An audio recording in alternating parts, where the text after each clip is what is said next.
Hello everyone, welcome back to your favorite channel Gardening Diary. இது உங்கள் friend நிமி. இன்னைக்குள்ள video வந்து சம்மரில் ரோசஸ் நடுறதை பற்றியும் அதாவது பாட் பண்ணுறது பற்றியும் அதில் வரக்கூடிய சேலஞ்சஸ் பற்றியும் தான். ஏன்னு கேட்டிங்கன்னா இன்னும் நிறைய பேர் ரோஸ் வாங்குறாங்க நடுறாங்க, ஆனால் நிறைய மிஸ்டேக்ஸ் பண்ணிவிட்டு ஒரு பரிதாபமான நிலைக்கு அந்த ரோஸை கொண்டு போய் விட்டுட்டு என்ன பண்ணோம் அப்படின்னு தெரியாத ஒரு பெரிய கேள்விக்குறி. ஸோ அவங்க எல்லாத்துக்காகவும் தான் இன்றைக்குள்ள வீடியோ ஸ்கிப் பண்ணாமல் கடைசி வரை பாருங்கள். நம்ம இடையில ஏதாவது இம்பார்ட்டண்ட் பாயிண்ட்ஸ் டிஸ்கஸ் பண்ணியிருந்தோம் அப்படின்னா அதை நீங்கள் விட சான்ஸ் இருக்குது. ஸோ அதனால் கடைசி வரைக்கும் கண்டிப்பாக பாருங்கள், உங்களுக்கு யூஸ்ஃபுல்லாக இருக்கும். க்ரோ அவார்டோட 2வது ப்ராக்ரஸ் அப்டேட் அனுப்ப வேண்டிய கடைசி டேட் வந்து நாளைக்கு.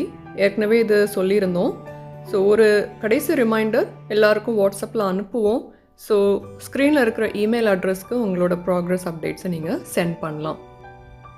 நீங்கள் பிகினராக இருந்துட்டு ரோஸ் வளர்க்க விரும்புனீங்க அப்படின்னா ஒரு 2 months வெயிட் பண்ணுங்கள். உங்கள் லொக்கேஷனில் எப்போ மழை வருதோ அந்த டைம் நீங்கள் வந்து ரோஸ் பிளான்ட் பண்ணி வளர்க்க ஆரம்பிக்கலாம். அப்படி உங்கள் ஆசையை வந்து உங்களுக்கு கண்ட்ரோல் பண்ண முடியலை, இல்லை வாங்கி வச்சுருக்கீங்க, இல்லை வளர்க்கணும் வச்சு தான் ஆகணும் அப்படின்னா ஸோ பேசிக்காக பாட்டிங் மிக்ஸ் வந்து எப்படி பண்ணுறது அப்படின்றத நான் மேலே ஐ பட்டனில் லிங்க் கொடுத்துருக்கேன். எல்லா ஆப்ஷன்ஸும் இருக்குது. செம்மண் இருந்துச்சு அப்படின்னா எவ்வளோ போடணும் அதெல்லாம் ரொம்ப டீட்டெயில்டாக நம்ம டிஸ்கஸ் பண்ணியிருக்கோம். நிறைய வீடியோஸ் இருக்குது, அதெல்லாம் கொஞ்சம் டைம் எடுத்து பாருங்கள், பார்த்துட்டு அண்டர்ஸ்டாண்ட் பண்ணுங்கள். டவுட்ஸ் இருந்ததுன்னா கேளுங்க. இன்னொரு சஜஷன் என்னென்னா, அப்படி நீங்கள் வாங்கிட்டீங்க வளர்க்க போகிறீங்க அப்படின்னா நீங்கள் பாட்டில் வாங்கிட்டு வரலாம், இல்லைனா நர்சரி பேக்கில் வாங்கிட்டு வரலாம் இல்லையா. ஸோ அதில் இருந்து மாற்றாமல் அதே பாட்லேயோ கவர்லேயோ வச்சு நம்ம வளர்க்க ஆரம்பிக்கலாம். எப்படி வளர்க்குறது, என்ன பண்ணணும் அப்படின்ற டிப்ஸை நான் ஃபஸ்ட்டு சொல்லிடுறேன். சொல்லிவிட்டு சேலஞ்சஸை பற்றி நம்ம பார்க்கலாம். அந்த பாட்டில் இல்லை கவரில் நம்ம வாங்கிட்டு வர ரோஸை நம்ம வீட்டில் ஒரு 2-3 days வச்சுட்டு அதுக்கப்புறமா அந்த என்வாமெண்ட்டுக்கு அது செட் ஆனதுக்கப்புறம் நம்ம அதோட டாப் சாயிலை மாற்றணும். டாப் சாயில் சேஞ்ச் பண்ணுறதை பற்றி நான் ஏற்கனவே ஒரு வீடியோ போட்டிருக்கேன். ஜென்ரலாக டாப் சாயில் சேஞ்ச் மல்ச்சிங் எப்படி பண்ணோம் அப்படின்றத பற்றியும், பாட்டில் நம்ம அதே பாட்டில் வச்சு ரோஸ் வளர்க்க விரும்புகிறோம் அப்படின்னா அதோட டாப் சாயில் எப்படி மாற்றுறது அப்படின்றத பற்றியும் வீடியோ போட்டிருக்கேன். அந்த ஐ பட்டனில் இந்த வீடியோஸோட லிங்க்ஸும் நான் கொடுத்துருக்கேன், அதையும் பாருங்கள். கவரில் இருக்கக்கூடிய ரோஸஸோட டாப் சாயில் எப்படி மாற்றுறது அப்படின்றத பற்றி விருதுநகர்லேருந்து ரேணுகாந்த் சார் வந்து அவர் பண்ணதை அப்படியே படம் பிடிச்சி எடுத்து அனுப்பியிருக்காரு. ஸோ அந்த கிளிப்பை உங்களுக்கு ப்ளே பண்ணுறேன், உங்களுக்கு ஒரு ஐடியா கிடைக்கும். அப்புறமா என்னெல்லாம் பண்ணோம் அப்படின்றதையும் நான் உங்களுக்கு சொல்கிறேன். இந்த ரோஸ் தான் அவங்க கவரில் வாங்கிட்டு வந்ததை மேலே வந்து வைக்கோல்லாம் போட்டு மாய்ஸ்சர் காயாமல் இருக்கிறதுக்காக ஃபஸ்ட்டு பண்ணி வச்சுருந்தாங்க. அதுக்கப்புறமா நான் எப்படி பண்ணணும் அப்படின்னு சொல்லி கொடுத்தப்புறமா அவங்க அந்த சாயில் ரிமூவ் பண்ணுறதெல்லாம் வீடியோ எடுத்து அனுப்பியிருக்காங்க. ஸோ அதை நம்ம பார்க்கலாம். நீங்கள் டாப் சாயில் சேஞ்ச் பண்ணுறதா இருந்தாலும் ஒன்று காலையிலே பண்ணுங்கள், ஏன்னா வேறு லைட்டாக டிஸ்டர்ப் ஆகும். அப்படி இல்லைன்னா ஈவினிங் பண்ணுங்கள். நான் வீடியோவில் அந்த லிங்க் மேலே கொடுத்துருக்கேன் பார்த்தீங்களா. ஸோ அதில் டாப் சாயில் எப்படி ப்ரிப்பேர் பண்ணும் அப்படின்னும் சொல்லியிருந்திருக்கேன். அப்படி நீங்கள் பண்ணிக்கலாம். 1 spoon neem cake, 1 spoon phone meal வந்து ஆப்ஷனல். கொஞ்சம் சாயில் கொக்கோபீட் சேர்த்துக்கலாம். கொக்கோபீட் இல்லைன்னா அதுக்கு பதிலாக நீங்கள் வந்து நெல்லோட உமி, அது நான் ஏற்கனவே சொல்லியிருக்கேன், அது வந்து மல்ச்சிங்க்கும் ரொம்ப நல்லது. ஸோ அது கூட நீங்கள் சேர்த்துக்கலாம். நம்ம வந்து கொஞ்சம் தானே எடுக்க போகிறோம் அந்த சாயில், ஒரு 2 இல்லை 3 inch maximum. Again depends on the size of plant. இப்போ உங்கள் கவரில் நிறைய இருக்குது, லைக் இட்ஸ் பெரிய கவர், பெரிய பிளான்ட் அப்படின்னா நம்ம ஒரு 3-4 inch உங்களுக்கு எடுக்க முடிஞ்சுதுன்னா நீங்கள் ரிமூவ் பண்ணிவிட்டு நம்ம அதை வந்து ரெடி பண்ணியிருக்கிற மிக்ஸை வச்சு நம்ம ஃபில் பண்ணிடலாம். ஸோ நம்ம அதுக்காக கவரெல்லாம் வந்து கட் பண்ணலாம் முடியாது, கொஞ்சம் பொறுமை வேணும், கொஞ்சம் டைம் ஆகும். அந்த கவரை வந்து அவங்க என்ன பண்ணுறாங்கன்னா அப்படியே நல்லா மடித்து வச்சுட்டு அந்த சாயிலை வந்து மெதுவாக, அந்த சாயில் ஞாபகம் இருக்கட்டும், கொஞ்சம் நனவு இருக்கணும். இதுக்கு முன்னாடி நீங்கள் காலையில் தண்ணி விட்டுருக்கலாம், இல்லை முந்தின நாள் தண்ணி விட்டுருக்கலாம். அப்போ அந்த மாய்ஸ்சர் நல்லா இருக்கும் பார்த்தீங்களா.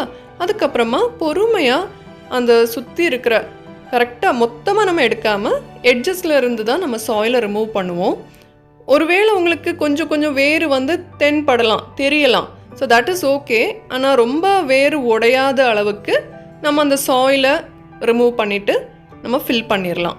கவரில் இருக்கக்கூடிய பிளான்ஸுக்கு ஏன் டாப் சாயில் மாற்றணும் அப்படின்னா, மோஸ்ட்லி என்ன ஆகும்னா அந்த காலையில் நீங்கள் தண்ணி விட்டிங்கன்னா சாயந்தரத்துக்குள்ளே இல்லை மத்தியானத்துக்குள்ளே வந்து அது பாறை மாதிரி கல் மாதிரி இறுகிரும். அது depends on the quality of soil. நர்சரியில் எப்படி யூஸ் பண்ணுறாங்க நமக்கு தெரியாது. சில இடத்துல வந்து அந்த ஈரப்பதம் நல்லாவே இருக்கும். சில சாயிலில் மேக்ஸிமம் எனக்கெல்லாம் என்ன ஆகும்னா அப்படி ட்ரை ஆயிரும், தண்ணி விடாத மாதிரி இருக்கும். ஸோ நம்ம இந்த மாதிரி பண்ணும்போது கொஞ்சம் நியூட்ரியன்ஸும் ஸ்லோ ரிலீஸிங்காக போயிட்டே இருக்கும். ப்ளஸ் அந்த ஈரப்பதம் வந்து கீழே கிடைக்கும். ரூட்ஸ் வந்து டீஹைட்ரேட் ஆகாது. அது ரூட்ஸுன்னு மட்டும் இல்லை, பிளான்ட்டும் கூட. இதில் நீங்கள் பார்த்தீங்கன்னா அவர் வந்து அதில் எடுத்த அந்த ரெட் சாயிலும் கொஞ்சம் மிக்ஸ் கூட சேர்த்துப்பார். அது வந்து ஆப்ஷனல் தான். உங்களுக்கு போடணுன்னா நீங்கள் போட்டுக்கலாம், தப்பு எதுவும் இல்லை. But I prefer not to add it. It's up to you. நம்ம வந்து எடுக்க முடிஞ்ச அளவு சாயில் அதுலேருந்து எடுத்து முடித்ததுக்கப்புறமா மடக்கி வச்சுருந்தோம் இல்லையா அந்த கவரை, அதை நேராக எடுத்து விட்டுட்டு ஃபுல்லும் நமக்கு மேலே வரைக்கும் நம்ம இந்த மிக்ஸை வந்து ஃபில் பண்ணி விட்டுடலாம். ஃபில் பண்ணிவிட்டு இதுக்கு மேலே நீங்கள் வந்து ட்ரைட் லீவ்ஸ் போடணுன்னா போட்டுக்கலாம், தட் இஸ் ஆப்ஷனல். இல்லைனா அப்படி கூட ஓப்பனாகவே விட்டுடலாம். இதுக்கு நம்ம உடனே வந்து ஒரு ரூட் ட்ரீட்மெண்ட் பண்ணணும். ஏன்னா ரூட்டு வந்து டிஸ்டர்ப் ஆகிருக்கு, லைட்டாக டிஸ்டர்ப் ஆகிருக்கு.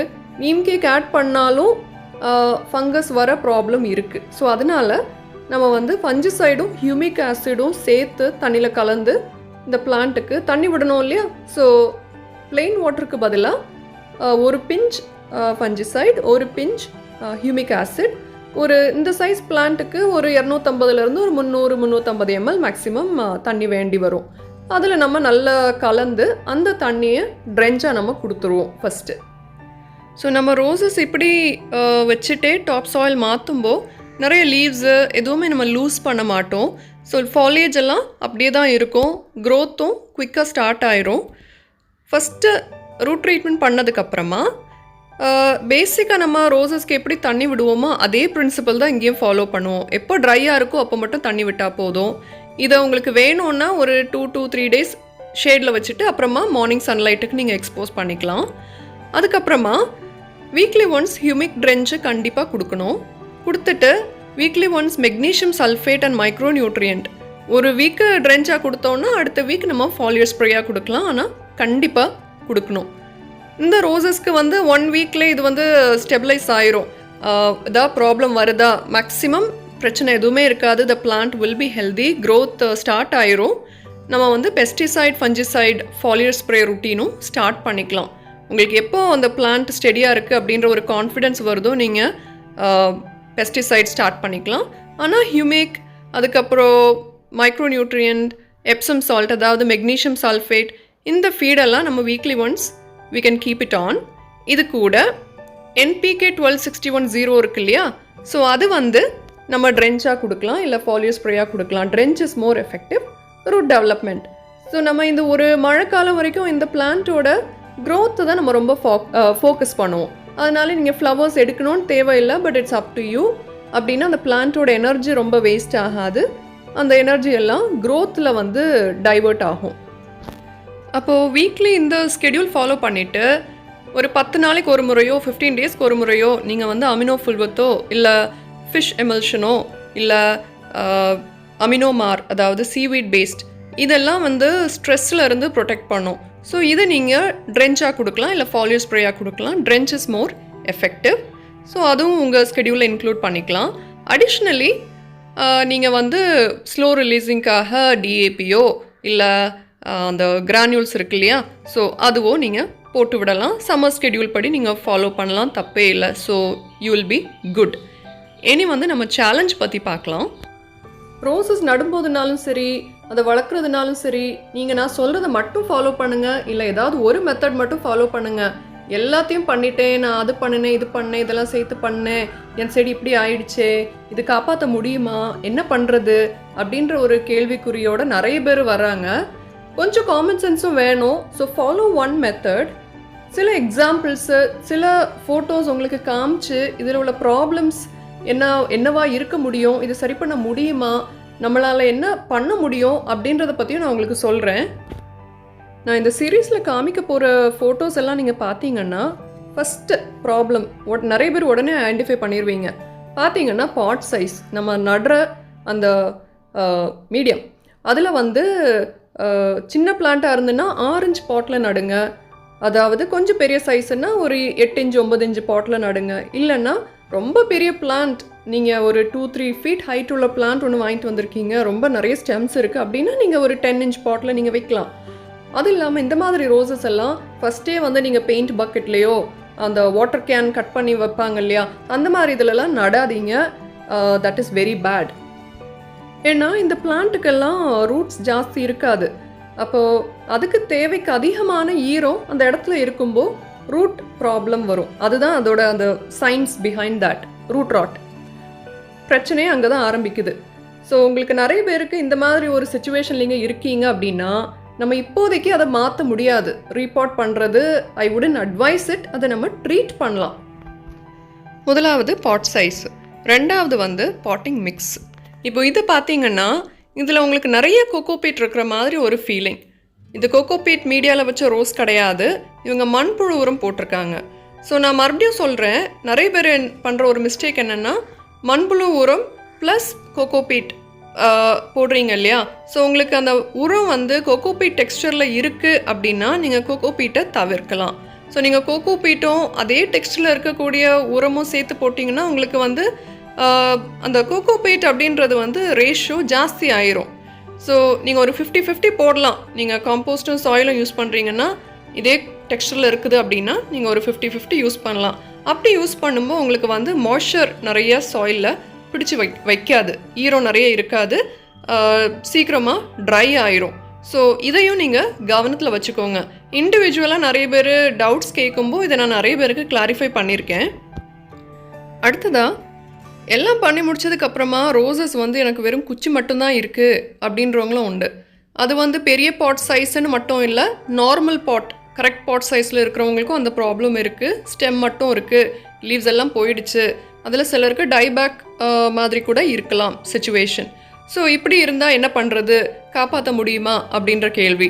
ஸோ இப்படி ரொம்ப மோசமான ஸ்டேஜில் இந்த மாதிரி இருக்குன்னா நம்ம ட்ரை பண்ணலாம். 100% நம்ம அந்த பிளான்ட்டை சேவ் பண்ண முடியுமான்னு நமக்கு தெரியாது. பேசிக்காக ட்ரீட்மெண்ட் நம்ம பண்ணக்கூடியதெல்லாம் நம்ம ட்ரை பண்ணி பார்க்கலாம். ஸோ அந்த ஸ்டெப்ஸ் சொல்கிறேன், அதையும் நோட் பண்ணிக்கோங்க. இந்த மாதிரி நிலைமையில் இருக்கக்கூடிய பிளான்ட்டுக்கு ஃபஸ்ட்டு பண்ண வேண்டியது ரூட் ட்ரீட்மெண்ட். நிறைய வாட்டி சொல்லியாச்சு, மறுபடியும் சொல்கிறேன். ஃபஞ்சிசைட், ஹியூமிக் இந்த ரெண்டும் சேர்த்து தண்ணியில் கலந்து நம்ம கொடுக்குறது தான் ரூட் ட்ரீட்மெண்ட். உங்களுக்கு மீடியா வந்து எப்போ ட்ரையாக இருக்குதோ அப்போது இந்த ட்ரென்ச்சை உடனே கொடுக்கணும். அது நீங்கள் எந்த கிளைமேட்லேயும் இருக்கலாம், மழை இருந்தாலும் சரி, இட் இஸ் ஓகே. மழை இருந்துன்னா நீங்கள் வேணால் இதை எடுத்து ஒதுக்கி வச்சுக்கலாம், ரொம்ப வாட்டர் வராமல் இருக்கிற மாதிரி பார்த்துக்கோங்க. மற்றபடி சன்னில் இருந்தால் பிரச்சனை இல்லை. மீடியா வந்து லேசாக கிளறி விடுங்க, கொஞ்சம் காற்று கிடைக்கட்டும். அண்ட் இந்த ட்ரென்ச்சை கொடுத்துருங்க ஃபஸ்ட்டு. அது உங்களுக்கு காய்கிறதுக்கு depending on the pot size அடுத்த நாளே காஞ்சிடலாம், இல்லை 2 to 3 days கூட டைம் எடுக்கலாம். ரெண்டாவது நீங்கள் கொடுக்க வேண்டியது வந்து ஹைட்ரஜன் பெராக்சைடு, ஆப்ஷனல். அது வந்து எக்ஸ்ட்ரா ஆக்சிஜன் கொடுக்கும், H2O2. ஸோ அது வந்து மெடிக்கல் ஷாப்பில் கிடைக்கும், ரொம்ப எக்ஸ்பென்சிவ் கிடையாது. 1 ml 1 லிட்டர் தண்ணி. ஆனால் ஒரு செடி கொடுக்குறீங்கன்னா 1-2 ட்ராப் போதும். ஒரு 200-300 ml தண்ணியில் பாட்டுக்கு ஏத்தாப்பில் கலந்து அதை நம்ம காலையில் செடிக்கு கொடுக்கலாம். அப்போது இந்த ஒவ்வொரு வாட்டரும் நம்ம செடிக்கு கொடுக்கும்போது மீடியா எப்போல்லாம் ட்ரையாக இருக்குதோ அப்போ தான் கொடுக்கணும். இந்த ரெண்டும் பண்ணதுக்கப்புறமா பிளான்ட் வந்து டைபேக் ஆகாமல் ஸ்டெம்ஸ் எல்லாம் க்ரீனாக இருந்துச்சுன்னா நீங்கள் அமினோ ஃபுல்வத் இல்லைன்னா அமினோ மார் இல்லைன்னா ஃபிஷ் எமல்ஷன், அதாவது ஃபிஷ் அமினோன்னு சொல்லுவோம் இல்லையா, அது வந்து கொஞ்சமாக 1 ml யூஸ் பண்ணிக்கலாம். 1 ml இன் 300-400 ml தண்ணியில் கலந்து கொடுக்கலாம் ஒரு செடிக்கு. அப்படின்னா ஃபிஷ் அமினோ 1 ml யூஸ் பண்ணலாம். ஆனால் அமினோ ஃபுல்வத் அமினோ மார் வந்து 1/2 ml போதும். அந்த ட்ரென்ச் நம்ம கொடுக்கலாம். ஸோ இதுக்கப்புறம் இந்த 3 விஷயங்களும் நம்ம பண்ணி அந்த மீடியா ட்ரை ஆகும்போது தானே கொடுப்போம். அந்த டியூரேஷன் வந்து நமக்கு கிட்டத்தட்ட ஒரு 10 நாளில் ஆயிரும். அதுக்கப்புறமா ஹியூமிக் மறுபடியும் கண்டினியூ பண்ணோம். ஹியூமிக், ஹைட்ரஜன் பெராக்சைடு அதுக்கப்புறம் கொடுக்க வேண்டாம். நம்ம வந்து magnesium sulphate and micro nutrient trench சேர்த்து கொடுக்கலாம்.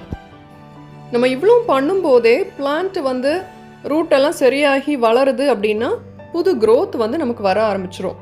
ஸோ அப்படி வரும்போது அந்த லீவ்ஸ் நல்லா இருக்கணும், நல்ல ஹெல்தி லீவ்ஸாக இருந்துச்சுன்னா நார்மல் ஃபீடிங் வந்து நம்ம ஒரு கம்மி டோஸில் ஸ்டார்ட் பண்ணிக்கலாம். நீங்கள் ஃபஸ்ட்டு என்ன கொடுக்கலான்னா மஸ்டர்ட் கேக் இருக்கு இல்லையா, அதை வந்து ஒரு 5 கிராம் எடுத்து தண்ணியில் ஊற வச்சு அந்த வாட்டரை டைல்யூட் பண்ணி அந்த செடிக்கு கொடுக்கலாம். That is very good. அப்புறமா நம்ம அந்த அமினோ ஃபுல்வத்தெல்லாம் யூஸ் பண்ணுறோம் இல்லையா, சீவீட் பேஸ்ட் அமினோ மாறலாம், அந்த ட்ரென்ச் கண்டினியூ பண்ணலாம். ஆனால் ஹெவி ஃபீடிங் எதுவும் ஸ்டார்ட் பண்ண வேண்டாம். கொஞ்ச நாளைக்கு அதாவது 1-2 வீக்ஸ் இந்த மாதிரி கண்டினியூ பண்ணிவிட்டு அது எப்படி ப்ராக்ரஸ் பண்ணுது, அந்த ப்ராக்ரஸ் எப்படி போகுது அப்படின்றத பார்த்துட்டு we can switch to normal feeding. அதுக்கப்புறமா இந்த மாதிரி குடம் இதெல்லாம் கட் பண்ணி வச்சுருக்காங்கல்ல, இதெல்லாம் நீங்கள் ரோஸ் பாட் பண்ணுறது நல்லதில்லை. ரீபாட் பண்ணுறது கஷ்டம், ஈஸியாக நமக்கு வெளியில் எடுக்க முடியாது. ஸோ அதையும் கவனத்தில் வச்சுக்கோங்க. இன்னும் சிலர் சொல்கிறது வந்து எனக்கு இந்த ரோஸை வந்து எனக்கு ரீபாட் பண்ண வேண்டாம், பெர்மனண்ட்டாக ஒரு பாட்டில் வைக்கணும், நான் 12 இன்ச் பாட்டில் வைக்கட்டுமா அப்படின்ற கொஸ்டின். ஸோ ரோசஸ் வந்து அப்படி பண்ண முடியாது, நமக்கு இயர்லி மெயின்டெனன்ஸ் இருக்குது. ஆனால் அதனால் நீங்கள் வந்து அந்த பாட் சைஸ் வந்து எப்படி நம்ம சூஸ் பண்ணுறோமோ அந்த பிரின்சிபலை நீங்கள் ஃபாலோ பண்ணுங்கள். செடிக்கு ஏற்ற சைஸ் பாட் எடுத்து அதில் தான் நம்ம ரோஸ் பாட் பண்ணணும். நம்ம வந்து அது வளர்ந்ததுக்கப்புறமா இயர்லி ஒன்ஸ் ரூட் ப்ரூனிங், அந்த ரீபாட்டிங் அதெல்லாம் கண்டிப்பாக பண்ணி தான் ஆகணும். அதனால் பெர்மனண்ட்டாக பெருசாக எதுலேயும் நட தேவையில்லை, அப்படி பண்ணாதீங்க. அப்புறமா இன்னும் சிலர் வந்து ஃபுல்லாக ட்ரையான ரோசஸ் அனுப்பிட்டு இந்த ரோஸை சேவ் பண்ண முடியுமா அப்படின்னு கேட்பாங்க. ஸோ இப்போ இதில் நீங்கள் பார்க்குற ரோஸ் வந்து சான்ஸே இல்லை. ஸோ இந்த மாதிரி ரோசஸ் நீங்கள் ஃபுல்லும் டை ஆகிடுச்சு அப்படின்னா அப்புறமா நோ சான்ஸ், அதை நம்ம காப்பாற்றவே முடியாது. நீங்கள் என்கிட்ட வந்து கேட்க வேண்டிய தேவையில்லை, எடுத்து போட்டுடலாம். இன்னொன்று ஜென்ரலாக நிறைய பேர் சொல்கிற விஷயம் வந்து சிஸ்டர் வீடியோ லென்த்தியாக இருக்குது, ஷார்ட்டாக போடுங்க அப்படின்னு. ஸோ இந்த மாதிரி நிறைய டாபிக் நம்ம டிஸ்கஸ் பண்ணுறது வந்து நம்ம நேருக்கு நேர் இருந்து பேசணும் அப்படின்னா நம்ம சொல்லலாம். ஆனால் வீடியோஸில் சொல்லும்போது டீட்டெயில்ஸாக கண்டிப்பாக பேசி தான் ஆகணும். நம்ம அரைக்குறையாக சொல்ல முடியாது. I don't like that. So என்ன பண்ணாலும் நல்லா பண்ணும், ஃபுல்லும் பண்ணும் அப்படின்றது தான் I am trying to do. So I hope இந்த மாதிரி விஷயங்கள் வந்து உங்களுக்கு யூஸ்ஃபுல்லாக இருக்கும் அப்படின்னு நினைக்கிறேன். So let me know your feedback. I feel நான் வந்து உங்களுக்கு யூஸ்ஃபுல்லான கண்டென்ட் போடுறேன் அப்படின்றத நான் நினச்சிட்ருக்கேன். So if it's otherwise please put that in the comment box. I will work on it. Okay. அப்போ ஃப்ரெண்ட்ஸ், கடைசி வரைக்கும் பார்த்தவங்களுக்கு நன்றி. மறுபடியும் I'll meet you all on another topic soon. Till then, take care of yourself, be safe, happy gardening. Until next time, this is your friend Nimi saying goodbye from Gardening Diary. Bye bye everyone.